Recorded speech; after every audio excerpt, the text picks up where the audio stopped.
Hi! Kamusta kamo tanan? Ang ngalan ko si Adrian. Mastoryahanay naman kita pati sa pahamot. Ini nga pahamot nga luyag ko istorya sa inyo subong tawag siya Laodice por or An Sons. Iyan ni siya ni Ise Miyake. Panlalaki ni siya, pero kung luyag mo siya suksukon, bahala ka pag gusto ka.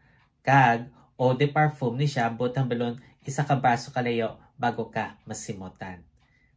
Ano ni siya klase nga pahamot?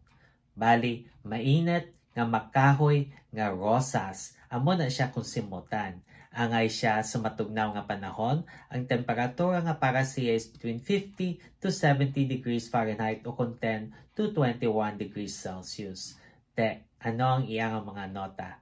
For the top, we have rose kag labdanum. Ang rosas, masimutan mo na yon sa sining nga pahamot. Tapos labdanum nga pampadalom.